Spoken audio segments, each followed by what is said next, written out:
Hi, I'm Andrew Spaziano, and this is an Anchor TV news update. In national news, the Iowa caucuses concluded Monday night with a tight race on the Democratic side. Both Bernie Sanders and Hillary Clinton ended the night with roughly 50% of the vote.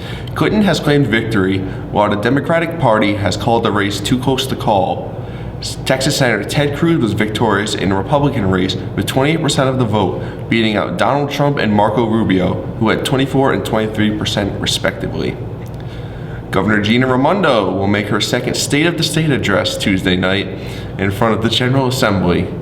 The governor will propose her second budget since her election, along with highlighting several points that her administration would like to address this year, including the raising of minimum wage to $10.10 an hour, expanding tax credits for low-income families, and the creation of tolls on Rhode Island interstates for big rig trucks. The State of the State will be broadcast tonight at 7 p.m. In financial news on Friday, the Bank of Japan and other Japanese banks lowered the interest rates into the negative. This means that the banks are paying to hold their clients' money. This economic strategy comes as China's growth slows and oil prices plummet. Negative interest rates encourage banks to invest and give loans to businesses, hopefully triggering economic growth in Japan. Japan is the world's third largest economy. In tech news, TechCrunch reported on Monday that according to Alphabet Incorporated's new earnings report, Alphabet is now the, quote, most valuable publicly traded company in the world. Alphabet stock jumped 8% after reporting its fourth quarter earnings, passing Apple's market cap of $535 billion. This comes as Apple's stock has been steadily falling over the past year.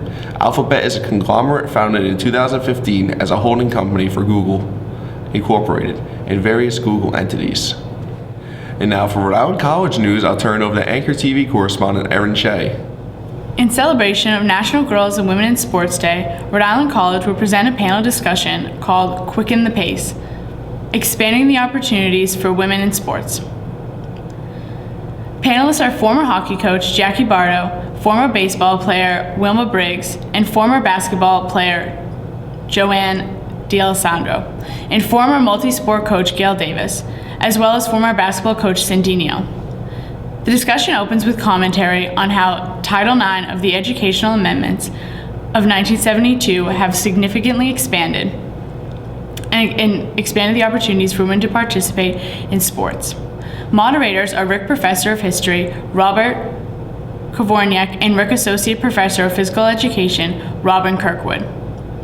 The panel will take place on Wednesday, February 3rd from 12:30 to 1:45 p.m. in Alger Hall 110. Just as the upcoming New Hampshire primary will kick off a series of nationwide primary elections, the primary will also serve as the culmination of intense political engagement for 12 RIC students enrolled in the campaign course at RIC. This course is taught by Associate Professor of Communications Valerie Endress and Kay Israel. In New Hampshire, the students will be assigned a candidate's campaign to follow, as well as through the news report blogs and social media from declaration through the primary. I still hear from students who accompanied me on the first trip 32 years ago, says Endress. She says that the New Hampshire trip was a defining moment in their interest in politics. They will view the events through eyes of a campaign consultant, as well as the aspects of a campaign come together.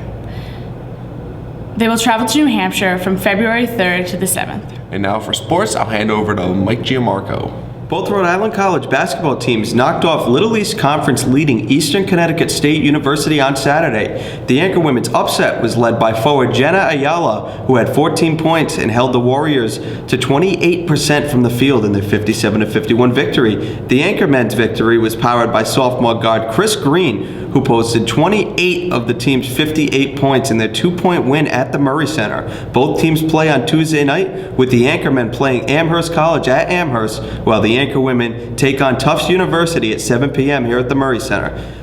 The Boston Celtics fell to the Orlando Magic 119-114 in Orlando, ending their 5-game winning streak. The Magic were led by Evan Fournier's 24 points, which helped kick-start the Magic's 18-2 fourth quarter run.